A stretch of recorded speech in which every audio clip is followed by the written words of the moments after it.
podrían influir. Se ha probado de todo. Se ha probado el factor de crecimiento beta, el suero autólogo, los concentrados plaquetarios autólogos, el fibrinógeno. Pero nada de esto mejora el resultado, más bien se han abandonado porque incluso hay riesgos de poder tener endoftalmitis, especialmente si se usa suero autólogo o los concentrados plaquetarios, porque su preparación se hace en ese mismo momento en sala de cirugía y podría llevar a una contaminación. Entonces, ¿cuáles serían las indicaciones? Para el estadio 1, la cirugía es discutible. Para el estadio 2, 3 y 4, hay que valorar la visión preoperatoria y si esa visión es peor que 20-40, está indicada la cirugía. ¿La cirugía qué consiste? En hacer vitrectomía, retirar la hialoides posterior, es mandatorio, retirar cualquier membrana intrarretiniana que esté presente y se puede o no hacer peeling de la membrana limitante interna. Eso se deja al gusto y a la habilidad del cirujano y hay que usar taponamiento interno, eso sí es mandatorio, usar algún tipo de taponamiento. ¿Qué factores realmente son influyentes? La hialoidectomía posterior no puede dejar de hacerse y podría ser la disección de la limitante interna un factor influyente. El taponamiento interno es fundamental. ¿Qué nomás se puede usar? SF6 al 30% o C3F8 al 12%. Y que vamos a tener al paciente boca abajo más o menos entre 8 y 10 días. Algunos médicos le pueden tener 15 días. Aire se puede usar, pero el tiempo es muy corto. Va a durar solo 3 o 4 días. Y se podría usar aceite de silicón en casos selectos, como vamos a ver. Entonces ya vimos para qué son los gases. Tiene que estar en posición estricta boca abajo, por lo menos 20 horas al día y el tiempo de acuerdo al gusto del cirujano, pero no menos de 8 días. ¿Qué puede también ayudarnos en el suceso funcional? El usar colorantes. Actualmente para pelear la membrana limitante interna usamos azul brillante o se puede usar azul tripán, indocianina verde o triamcinolona.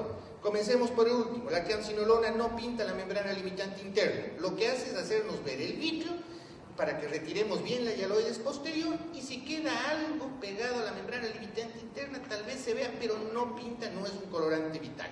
Los que sí van a tener la membrana limitante interna es el azul brillante, el azul tripán y la indocianina verde. El problema aquí es con la indocianina verde, que es tóxica y se ha demostrado que es tóxica y por eso cada vez se la usa menos, pero en realidad es la que mejor pinta la membrana limitante interna. Vamos a ver una tinción con Trypan Blue. Es una cirugía en la cual estamos haciendo la vitrectomía. Vamos a retirar una buena parte del vitrio. Nunca retiramos todos, retira el 90%. Hicimos un intercambio por aire, fluido gaseoso, y ahora le estamos poniendo el azul tripán. El azul tripán debe permanecer ahí mínimo 1 minuto bajo la burbuja. Luego lo retiramos y hacemos de nuevo intercambio por fluido para que no se nos pinte hasta el cristalino. Si hacemos el intercambio directo se pinta hasta el cristalino. La tinción, como ven, se ve la membrana limitante interna. No es maravillosa como el verde de indocianina, pero se puede ver que estamos cogiendo la membrana y la estamos retirando. Por tiempo voy a pasar a la siguiente. Este en cambio es con azul brillante. Ya está puesto el azul brillante. El sitio donde se ve esa pequeña hemorragia es donde se comenzó a tomar la membrana limitante interna y la vamos retirando, siempre desde la parte periférica hacia el centro para pasar sobre el agujero macular. Nunca comenzamos por el agujero y el tamaño de lo que retiremos depende de nuestro gusto.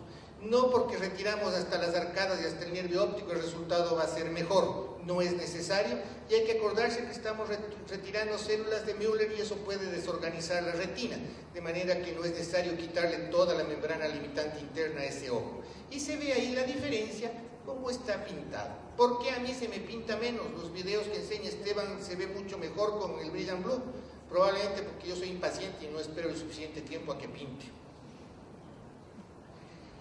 Ejemplos de, ese es el preoperatorio en la parte de arriba y 30 días después del posoperatorio con un cierre muy agradable del agujero macular. No necesariamente implica que mejoró maravillosamente la visión. Ese es el aspecto posoperatorio con una anatomía bastante normal. Otro ejemplo es el preoperatorio de un agujero macular 3 con el opérculo y ese es el posoperatorio con una buena recuperación de la imagen anatómica.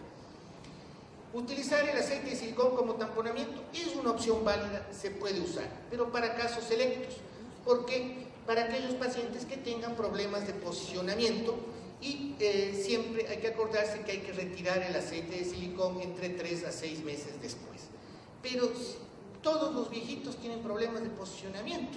Entonces tendríamos que poner el aceite de silicón a todos los pacientes que les operemos de agujero macular. A todos les va a doler el cuello y nadie va a querer estar boca abajo. Entonces hay una solución mejor: hacerles cirugía combinada, hacerles facovitrectomía y ponerles gas, y ya no necesitan estar boca abajo, sino que pueden estar sentados, y es suficiente con que estén sentados y se ha llenado completamente la cavidad vítrea con gas. Un paciente que operé con aceite de silicón en el año 2004, y pueden ver arriba el agujero en el preoperatorio y cómo está en el posoperatorio todavía con aceite de silicón. Ven ahí ese punteado que tiene en el vítreo.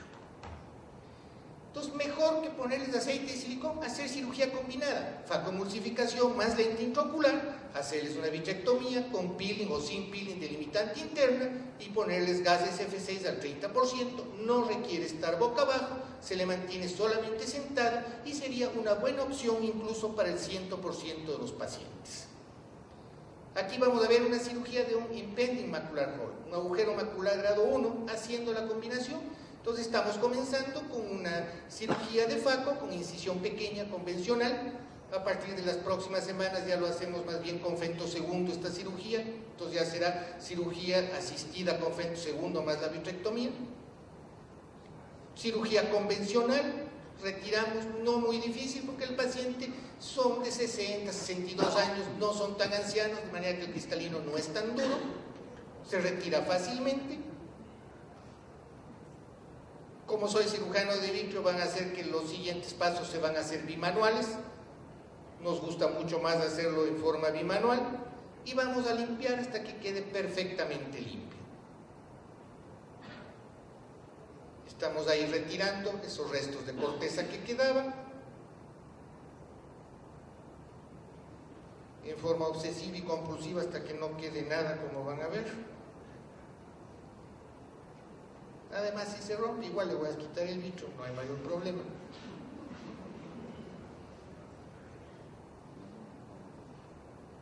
Al lado donde estoy entrando la aspiración queda un pedacito, no hay para qué insistir con la mano izquierda, si puedo cambiar de manos. Soy necio, sigo insistiendo. Cambiamos de lado y se ven ahí. La filmación con cámara de stretch chips es muy buena, se ven las células que están pegadas a la cápsula anterior, esas las retiramos generalmente después de puesto el lente intraocular, estamos inyectando el lente y en este tipo de cirugía le ponemos un punto en forma temporal, dejamos ese punto hasta el final de la vitrectomía y ahí le retiramos el punto. A pesar de que podría tener mayor riesgo de endoftalmitis, yo sigo sin poner puntos en las facos. Puesto eso, no es necesario dejar puestos los trócares previo a hacer la cirugía de faco y ponemos el trócar sin ningún problema. Cirugía rutinaria, cirugía 23 con trócares valvulados. Por eso ven que no sale nada. Yo todavía estoy utilizando el sistema Volk, me adapto muy bien con el sistema Volk y me permite echarle la culpa de lo que ocurre al ayudante. Si ponemos el otro sistema ya soy yo el culpable de todo. Y vamos a hacer una cirugía diferente. No voy a quitarle toda la tracción, arrancando la tracción, sino que simplemente vamos a recortar alrededor. Le hemos puesto triamcinolona y sigue ahí la hialoides posterior todavía. ¿Qué es lo que voy a hacer? Buscar un huequito o hacerle un huequito en la hialoides posterior y comerme 360 grados alrededor de esa tracción. Estoy buscando levantar la hialoides solamente con la succión del Constellation, sin poner una succión excesiva porque no quiero que se levante toda la hialoides. Entonces me voy acercando a tratar de encontrar un punto donde se levante. Ya se levantó ahí un poco, entonces ya tengo por dónde insistir.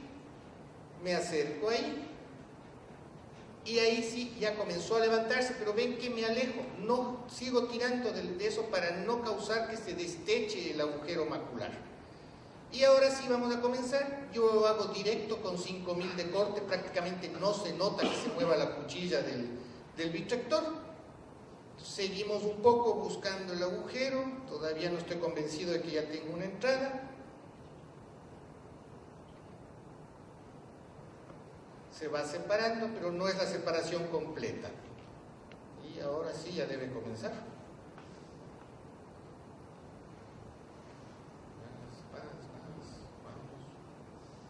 Eso.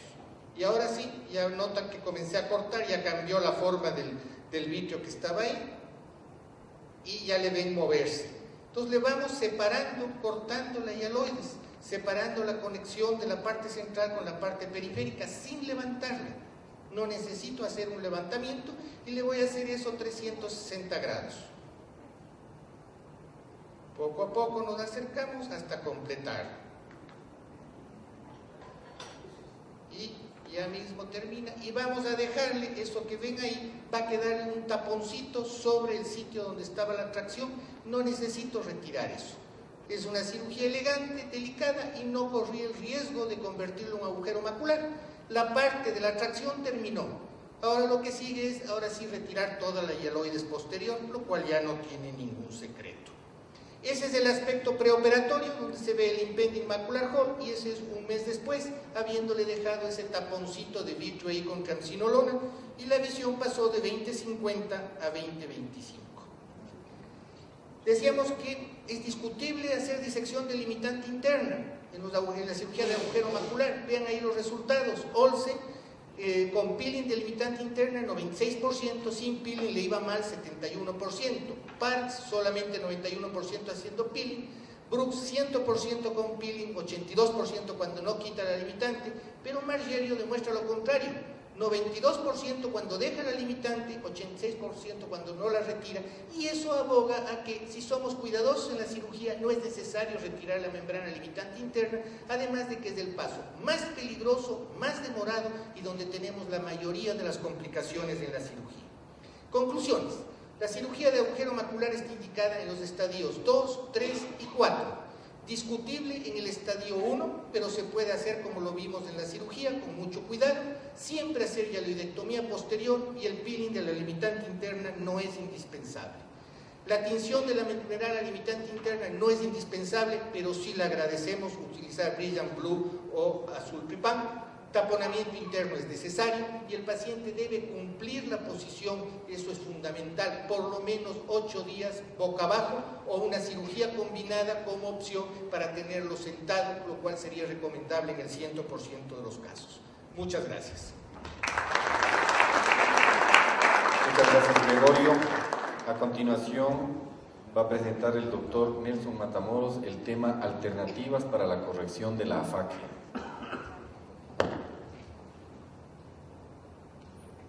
Agradecer a los doctores Manu Larco por un excelente congreso y al público asistente por su participación en este comienzo de una nueva etapa en la vida profesional de los que siempre han estado apuntando hacia adelante.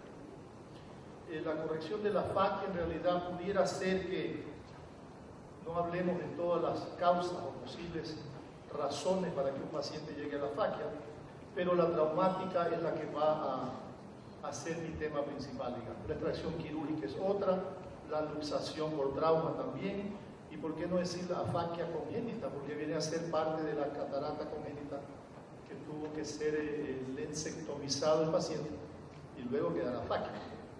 La corrección de la afaquia puede ser con lentes de armazón, siempre y cuando sea binocular, marchan muy bien. Lente de contacto normalmente cuando es temporal. En niños principalmente habrá que esperar hasta los 2 o 3 años, como decía la doctora Almeida, para poder hacer una corrección. El excimer láser alguna vez Dan en Londres publicaba de que había una alternativa con excimer láser, pero son hipermetropía sobre 8, 10, donde pudiera haber regresiones casi consecutivas. Y los lentes intraoculares que pudieran ser en la parte anterior, a nivel pupilar o en la parte posterior del ojo. No vamos a hablar entonces de una pseudofaquia perfecta porque no son los casos. Sin embargo, tampoco vamos a hablar de lentes de cámara posterior puestos en la parte anterior, y menos como la de la fotografía inferior que tiene 2 lentes, un lente de cámara anterior y un lente de cámara posterior que está inhalando. Vamos a hablar básicamente de los pacientes que a lo mejor fueron candidatos para enucleación, pero por terquedad o por necedad o por buena opción de médico decidimos no enuclear esos ojos. Y y decidimos suturarlos. Y estos pacientes, muchos marchan bien. Sabemos que la corrección de la fascia, el lente de contacto, da una imagen muy estable y no tiene la distorsión prismática que tienen los lentes de armazón. La magnificación todavía sigue siendo alta.